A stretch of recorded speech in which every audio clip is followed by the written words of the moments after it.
Shalom, welcome to the Jewish View. My name is Rabbi Nachman Simon with the Chabad House of Delmar. We have, I could almost say, our co-host, Mark Ronich, the statewide news service.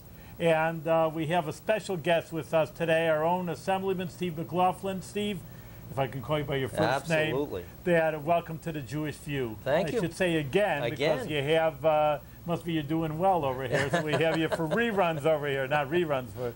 Yeah, it was great. It was about a year ago, I think, right? I was Yeah. just coming in office, and That's I had a right. great time. You know, there's always something happening in the, surely it's not stagnant, the Assembly, new budgets, new laws constantly, so we got to check in and see what's Absolutely. happening there. Yeah. So how do you like, I mean, obviously you're going to say you work very hard and you're, Yeah. and you enjoy the work, but seriously, you know, besides the pat response, how do you like Yeah, the you know, Assembly? I don't want Being that to sound like a pat response. I love the job. I really enjoy it. I feel like it's a calling, and that's the closest I could ever come to it when people say, why are you doing this? I said, I felt like I was called to do this, that I had to get involved, had to lend my voice for what I believed in and what I think a lot of people believe in. So I love it. I'm energized by it. It's a long day. I mean, people. It's interesting when people say, "Oh, you guys only work part-time." I said, "Well, if you mean only half the day, then I think we're only working part-time." But it's about a 10 or 12-hour day every single day.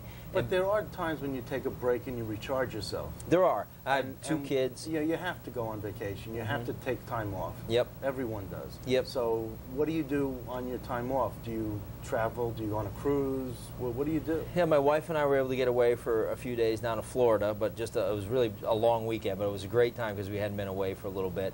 One of my sons is a hockey player, so we do a lot of traveling with him. We'll be going to Hyannis in a week or two, Okay. Lake Placid, so I can get away over the weekends, things like that. Haven't really gone on a long vacation. Got my other son away. They each get one day with me during the summer where they get the whole day with me, each one of them.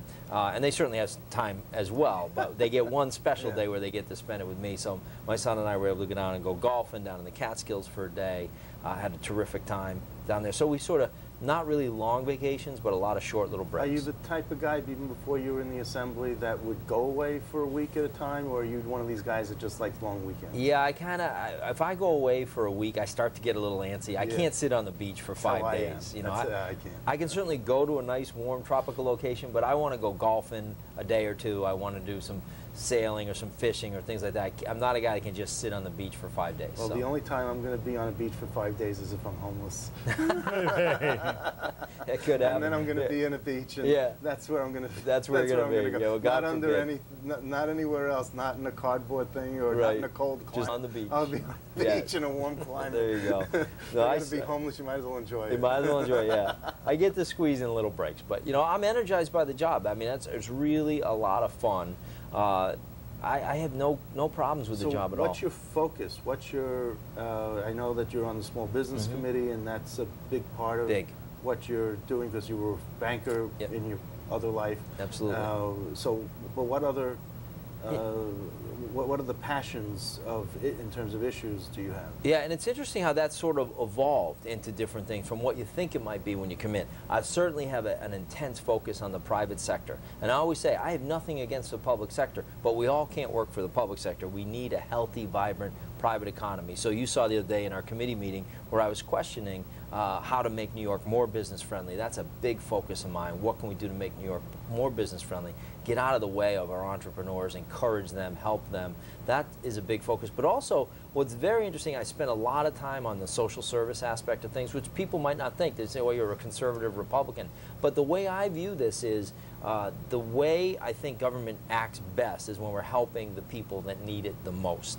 And I'm pretty hard on people that I don't believe in handouts. If people don't need it, if they can get on their own 2 feet and go to work, they absolutely need to do that. But government needs to be there to help the most vulnerable members of our society. And I've had a lot of enjoyment and a lot of fulfillment about getting involved in those issues. Today, sadly, is the 5th anniversary of Jonathan Kerry's passing.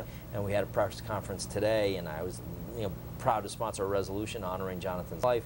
And I've spent a lot of time there working on that, and also a lot of focus on what we're doing throughout the budget process that is sometimes penny wise and pound foolish, where it looks good in the short term and maybe it saves a little bit of money in the short term, but in the long term it can really hurt some vulnerable people, whether it's schools or seniors and things like that. So it's sort of evolved into that. It's kind of a mix, a lot of business type aspects, a lot of constituent service, but also quite a lot of social service stuff. Now, also during the summer, I guess it was, you had part of your district, not Bethlehem, but part of your district was really flood ravaged. Right. And you talk about constituent service. Yeah.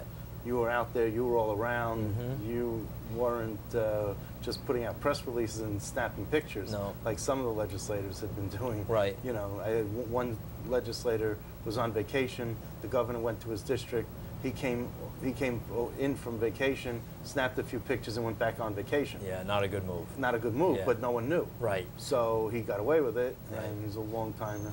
But there are others that are on the ground all the time. Right. Tell me what your experience was from that, and is this light winter helpful for the spring where we won't have so much runoff? Yeah, fantastic question. The day the storm hit, we were out there when it ended, and we were out about, my chief of staff and I were driving around Troy, Lansingburg, up and down the river, because I really thought the river would be immediately impacted, but it wasn't. About 2, 3 in the morning, we were driving around, and I'm thinking, geez, this isn't so bad right now. If we can get by like this, we're going to be okay. There was certainly some flooding in some of the creeks, Post and Kill Creek for one, and there were shelters open. We were visiting the shelters, checking in. It was 3, 4 in the morning, and you don't do that for press op. You know, you're not doing that to get 2, pictures. 3 in the morning. You're just simply showing up to say, what can we do to help? Yeah. And I really don't want any pictures out of that type of stuff. But the next morning, when the sun came up, it actually got much worse as the day wore on. The river crested, it came out of its banks along. The Post and Kill. Well, the Post and Kill did, but the Hudson did. Also? Yeah, the Hudson Where? did, especially up in Lansingburg, Spiegeltown area, right near I'm up the hill in Melrose, but down in the. But you're not talking about near the Corning Preserve or anything like that. No, no. It was more up in Lansingburg and Spiegeltown area. They came right out of its banks, and you were looking across the river, and all you saw was the roof over in Waterford, and you'd see campers, trailers, Winnebagos floating by, pumpkin patches floating by. I mean, everything, washing machines, septic tanks floating by. The Post and Kill Creek was raging like I've never seen it in my life. And really what we got involved very quickly in, and all sides of the aisle did a great job. The governor did a great job. Everybody was working to get out of the way and let the cleanup begin. And that was a big problem in New York, is getting DEC to kind of lighten up. I had town supervisors literally afraid to go into stream beds to take septic tanks out. And our message was to the DEC, and to their credit, they did back off. It wasn't like they were being heavy-handed. Our message was, you can't try to maintain an environment that no longer exists out here. It was literally like a war zone in a lot of these places. You'd see septic tanks in the middle of a creek, trees, entire healthy trees just washed in. But you also told these town supervisors, take that septic tank out and I'll handle it for you. That's exactly what I said. I said, you go in there and do it. Go in there and do it. I will deal with them. I had a restaurant owner who had big, riprap, they call it, big rocks that were the side of his stream bed. Well, they belong there, but they were all washed downstream. He's afraid to go in and get them because he's afraid the DEC is going to find them. And my message was, I'll go in there with you. We'll pick these things up, put them back where they belong, and we'll deal with the DEC. But to their credit, they were not trying to be heavy-handed. They did back off. We did get some, lightened up regulations. And really, I think the message was that for year after year, these stream beds weren't maintained because of heavy regulations. A lot of these farmers know perfectly well what needs to be done with that stream bed that's running through their property. They weren't allowed to maintain it, and as a result, a lot of this damage occurred that maybe might not have occurred. It might, you can do a lot with mitigation throughout the years, but they're not allowed to do this stuff. So I think the lesson to be learned there is we need to have certainly a good, strong environmental policy, but we also need to have common sense and need to be able to maintain these stream beds. You have a stream out in the back of your house. Didn't overflow. So I had 2 trees go by down. It's incredible. I mean, it was an incredible storm. It was, you had like 2 trees in the backyard go down? Major, biggest willows. Yeah, healthy trees probably. Yeah, right? they were good. Yeah, just. Oh. Yep. No, I mean, it was like incredible. Really I hope was this something. is a once a life. Sometimes they say once a lifetime. Right. You know, they use that phrase. I just hope it is. No, but you know what the governor said? What? You know, these are 500-year storms, and we've had 2 500-year storms in the past 5 years. That's true. You know, That so, is We're done true. for so they're 1,000 coming- years. He says, I'm not going to talk about global warming, but I'll tell you. That, yeah, Right. What was it, in the State of the State He did. maybe or something? Yeah. Yeah, and didn't he do a good job? I mean, the governor was right there on the ground, and then that wasn't, you know, he got involved. He was trying to help as much as he could, and the other thing too, which was interesting with that storm, was we didn't expect it to hit upstate New No. York. So far. We really expected it to get hit in Manhattan and Brooklyn and the boroughs. So I won't say we're unprepared, but we just didn't expect that it was going to come this way. Now- We're prepared for snow for sure, but not this. What happened in your Columbia County part of your district? Not that bad, surprisingly. We got through okay, and certainly I had pockets that were devastated. But my colleague Pete Lopez, his district was just so decimated. He did a phenomenal job. His parents lost their home. Yeah. They're still not back in that And house. they went to Columbia County because they have a relative there, I think. Right, right. And They were Pete's- missing for 2 days. They were. And then Couldn't- they found them in Columbia County. Exactly, yeah. And you know, we had all kinds of problems, barn fires, because the hay was wet. Well, that was something I learned, not being a farmer. When the hay gets wet, it gets more flammable because it starts to combust with all the bacteria and everything. So Oh. we had barn fires going up. So there was just problem after problem. The problems continue. If you go out to Prattsville today, it still looks decimated. Yeah, what was it? Route 42 just opened. The Just bridge. open. Yeah, Right. today. And we had Route 2 out our way, Stopped it. just Yeah. north of Brunswick, was completely gone. Chris Gibson and I and a lot of the town officials were standing there. And we're standing on the road, and it's about a 6-foot drop off Yeah. to where the road had washed away, just completely gone. But it was great in a way. It was certainly devastating and heartbreaking, but it was great to see private sector, you know, these contractors pitching in, dump trucks all over the place, you know, just filling in holes You and talk filling in about caverns. that at one of the town meetings that I attended. There was a truck driver who said, you know, tractor. I mean, he had this backhoe or something. He says, you know, I don't mind using it and providing but give me some money for gas. Yeah. And you don't think about it, but they're putting in, they're spending money, and gas is expensive. Right. And they're putting in hundreds and hundreds of dollars, so it's not really volunteering, it's actually paying to help. Costing, yeah. And where's the state? You Right. know, why isn't the state reimbursing these guys for volunteering? Right. You know, they don't want to get paid for their labor, they want to get paid for whatever expenses. Materials, they have. basically. Materials, yeah. you know. Yeah. Which is fair. I mean, that's certainly Yeah, fair. it would be But they did a really terrific job. I mean, up in the Post and Kill area, we had an entire road. I was standing there, and the road was gone. I mean, it was about 200-foot drop off. What used to be State road. road? It was County really road? one of those old county roads, roads, but yeah. it was gone. It was Yeah. like a waterfall. I mean, really, this is normally just a little mountain stream, Uh-huh. but it turned into Niagara Falls, took the road right away. And within 2 or 3 days, it was all filled in and it was reopened. So how about, how does this tie in with your small business thing? How's the businesses reacting, and were you able to get Well, that was money and people up and running? And It took a little while, and now we're just seeing, as we were in that meeting yesterday with Ken Adams, that we learn, you know, as programs come out, we're certainly going to spread the word out to our small businesses, these $20,000 grants that are available for small businesses to take care of some of their losses, because insurance never covers everything, FEMA never covers everything. So this is all little things that can help. What was a bit of a frustration to me, and I voiced this on the floor during our special session in December, I was a little frustrated that it took a little while to get this money out the door. And then the storm hit in September, and here we were in December, and my point was that had it hit the city, I think we would have been in there a little bit quicker. I think it took a little too long. That would be my one criticism, is that I believe, and many of the members believe, we should have gone into special session almost immediately, within a week or two after that storm, to try to get some money out the door, because we had people that were homeless, and the FEMA trailers weren't there yet. There was a lot of angst and real human hardship that Right. was going on, life-threatening type well, stuff. the other thing to keep in mind is that in New York City, if this hit New York City, they have a lot of resources of their own. Right. I mean, they have a militia. They got a lot more armories. You know, you talk about having a delegation. You know, Brooklyn has a 27-member delegation. You know, so if it hit Brooklyn, you better believe you got 27 people in both houses just standing up and screaming. Right. Whereas, you know, one voice Yeah. for several counties. Exactly. You know, so exactly. it's a lot different. Exactly, but that would have been my one point of criticism of that. And I said that. I said, you know, if this had hit Manhattan, we would have been here 3 or 4 days later getting some money out the door. I think it took a little bit too long, but now it is starting to flow. And, you know, and New Yorkers are resilient. We are going to recover. If you look at Wyndham, it's really bounced back pretty nicely. Prattsville still has quite a way to go. Yeah. But thank God my district was not nearly as impacted as Pete's. I mean, Pete Lopez really did a phenomenal job. And he's got 7 counties. 7 counties. Yeah. He may, well, with redistricting, did you see proposed lines? Do you have an idea? Are you going to lose Bethlehem? Or? As it stands now, yes, but I have not reacted to anything. I spoke with Pat Casal, who held this seat years ago, and he's down in Florida, and he said, you know, what they're proposing for me right now is very similar to what they proposed for Pat 10 years ago. But when they went to vote, the lines were completely different. So I haven't reacted at all publicly to it. I haven't really stressed about it at all because I can't impact it in any way.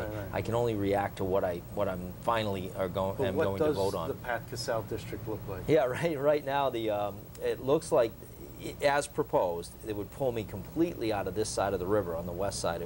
No more Bethlehem or Queens or Coxsackie or New Baltimore. All that would be gone. I really would pick up a lot of Rensselaer County, almost all of it, except Troy, North Greenbush, and the city of Rensselaer.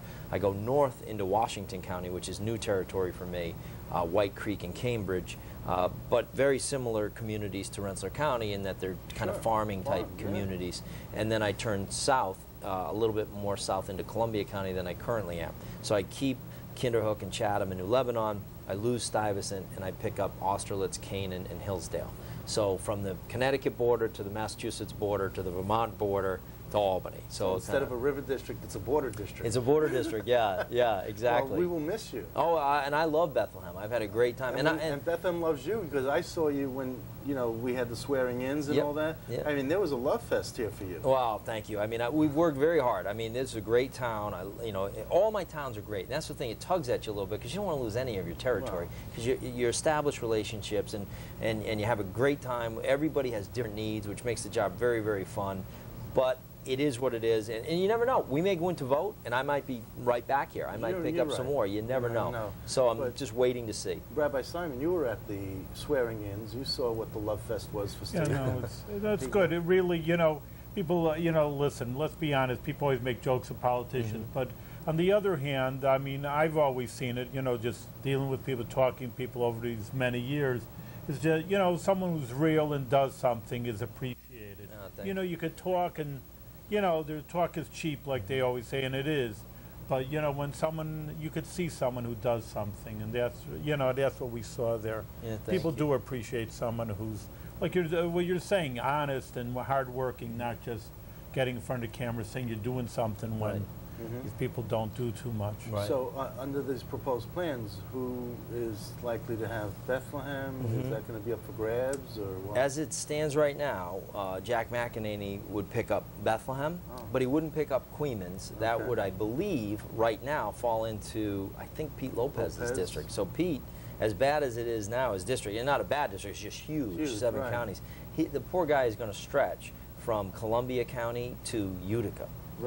Which is really almost inhuman to try to cover that district. He'll lose Delaware and he'll lose another county. Another one, I think. I think it is Otsego. And then he'll move more towards. But you know what's interesting with Pete's district, and for the audience, I just wanted to, you know, have them get an appreciation for how arcane this redistricting system is. They actually. There's a neighboring legislator for Pete, Claudia Tenney. Claudia, yep. And they drew her house into Pete's district to put 2 Republicans together. Now they could, and they have an open district just outside of Claudia's house. So they could have left Claudia's house in the district to give her a separate district, you know, a district for herself.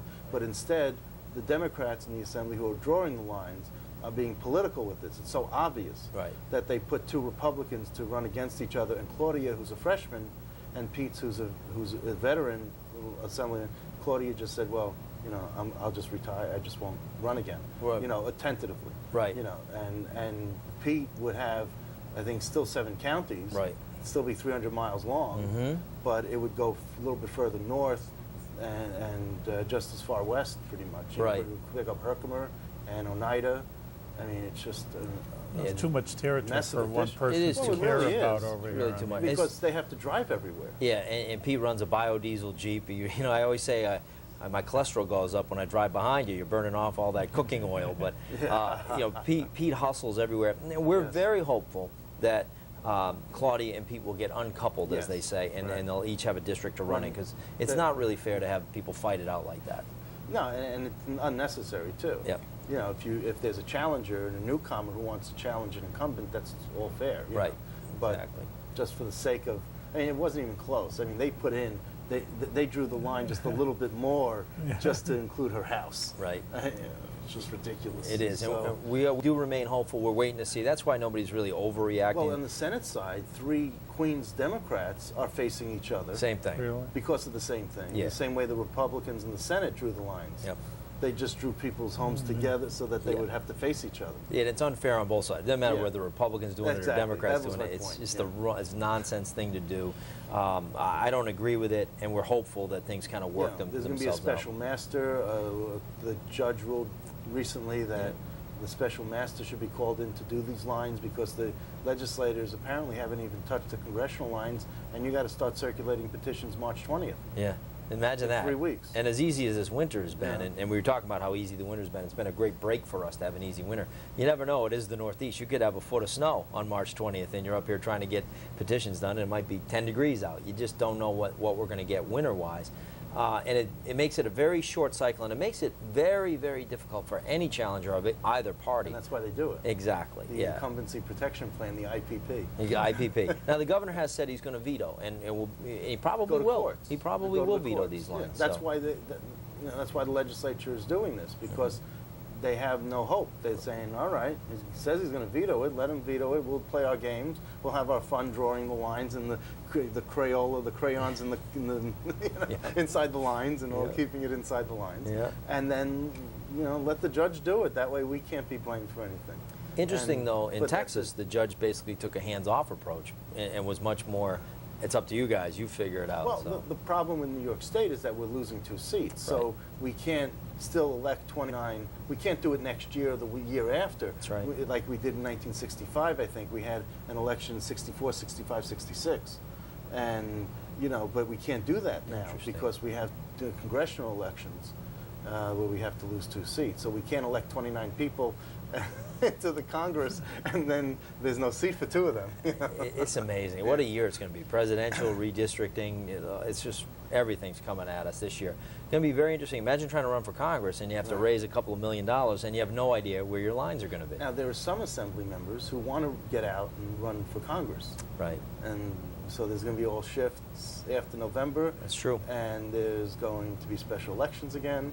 And now, let me ask you this. In this year, with all this redistricting, it's possible that we could have, an April primary for the presidential, Right. a June 26th primary for the congressional, and then maybe a September 11th primary for the state assembly and senate. That's true. I Now- don't think that's going to occur, but it feasibly could occur. Feasibly could. Yep. That's $50 million for each. Yeah, that's what I've heard. That's Yeah. the number, which is I'm just like shocked. What a waste that- of money. Yeah, it Yeah. really is. So if you had your druthers, what Yeah. would you do? Well, one. You're certainly going to have the April one. There's no way we're going to be doing an April primary, and that's okay. The presidential primary can stay as is. But we have to come to some kind of agreement, whether it's July, whether it's August, something. We have to come to some agreement. The Senate does not want a June primary, and the Assembly does. So there's going to have to be some sort of agreement there. The other problem we run into is a lot of our... What's your druthers? What do you say? I'm okay with whatever they do. If they do July or August, I'm fine. I think June is a little bit early, but if the Senate agrees to June, I'm fine with that too. I know it has to be one. That much I would say. It's got to be one primary date. We cannot put the people in New York through this. Because here's what I think is going to happen. If you do that, you have too many primaries, people are on vacation, it's hot, they should be out there enjoying their summer with their families. Your turnout's going to be ridiculously low in these primaries. It's low anyway, but you do it in July or August. A lot of our polling places are at schools. They're not air conditioned. They have to be opened up. It's going to be hot. I just think it's really bad form, bad for democracy. I think we come to some agreement, say, hey, we're going to do it on an August day, and somewhere, whatever. It's going to be hot no matter what we do. Whatever we're going to do, it's going to be hot. But I think that it's really kind of a nightmare, but I'd be okay with So one if date. it's June 26th for Congressional Assembly and Senate, if that works out, Yep. then there's a longer season until the general election in Absolutely. November. Yep. There's a, then you got all your contests paired off, and you got Democrats, Republicans, and minor party candidates running against each other Right. over a longer period of time. It certainly gives people more time to get their word out. For me, I don't worry about that. I just figure I'm going to campaign hard no matter when that date is. I'll be out there knocking on doors just like I did last time, spreading my message. Whatever that happens to be, I'm going to be fine with it. Because ultimately, again, I can't do anything about when these dates are arrived at. We're going to end up voting on the date, and whatever it is, we'll make that decision. I don't think there needs to be more than one, though. It's just a complete waste of money. Why should we be spending $50 million when we could be helping a lot of people with $50 million or doing something else with that money? So I hopefully cooler heads prevail and we come up with one date. What other committees are you on? I'm on tourism, which we had a meeting today on tourism, children and families, which we had a meeting, was it yesterday or today? Well, you lose track, the days go by so fast. It's Banks, and I'm the ranking member on ranking minority member on real property taxation. So some pretty busy committees. Yeah, I know. It tends to be dry, but it's one of the more active, interesting committees in a way, because real we do property? Real property. We end up talking about a lot of stuff in the real property committees. I'm not going to tell you it's the most exciting stuff in the world, but there's a lot of back and forth and give and take. And interestingly, there's a lot of crossover. You have some Democrats voting no on some of the real property tax bills, and you have some Republicans voting yes on some stuff. What's so the it gets status with interesting. the STAR program, since you are on real property tax? Yeah, well, I think the STAR program is going to suffer a little bit. And one of the things in the governor's budget that I'm not happy with at all, and I don't think anybody's really happy with, is if somebody owes, and probably people watching this would have no idea that this is going to occur, but if you owe a tax liability to the state, even a sales tax liability, they can go after the all of that STAR tax exemption. So you may owe arrears maybe $100. You owe the state $100 from last year. They're going to take your entire STAR exemption. So you may lose a couple $1,000s. I'd much rather see, if you owe $100, we get our $100 that is owed, bring you up whole, and you keep the remaining tax exemption that you have. So now you're going to have people that could lose their entire tax exemption, the STAR exemption, which a lot of them really need that money, and then they have to kind of reapply the next year. So that's a dangerous thing that's going on here. That's enclosed in the governor's budget, and I think that we're going to be certainly working hard to make sure that that is tweaked in some way. We'd all much rather see, if you owe $100, you owe $100, you should pay that $100. Especially if you're a business owner. Yeah. Exactly, but it doesn't mean you should lose everything. And sometimes these guys are making honest mistakes. They're not going out of the way trying to not pay $100. They just might have made a mistake. But you get their attention. You certainly do, but to take it all away. And that's what they're trying to do, is get their attention. They are, but what happens if it's senior, and they lose a $2,000 or $3,000 exemption? It could be a real hardship for them, and it might not have been their mistake. It might have been their CPA's mistake or something like that. They're responsible for it, CPAs. Oh, no doubt, but I think I'd rather see you owe us 100. Yeah, not all or nothing type of. Mark, we're out of time. We're having such a good, you talk about having an interesting session over here. So we're very, very interesting, and we're glad we, again, checked in with the Assemblyman, because this way we know what's happening, and hopefully our state's in good hands. Getting there, I think. Yeah, all right, getting better and better. Yep. Thank you very much. My And pleasure. Mark, of course. My pleasure. It was great. A lot of fun. I'll see you around the halls in the Capitol. Absolutely. Every day, pretty much, yeah. Thank you. Yeah, thank you.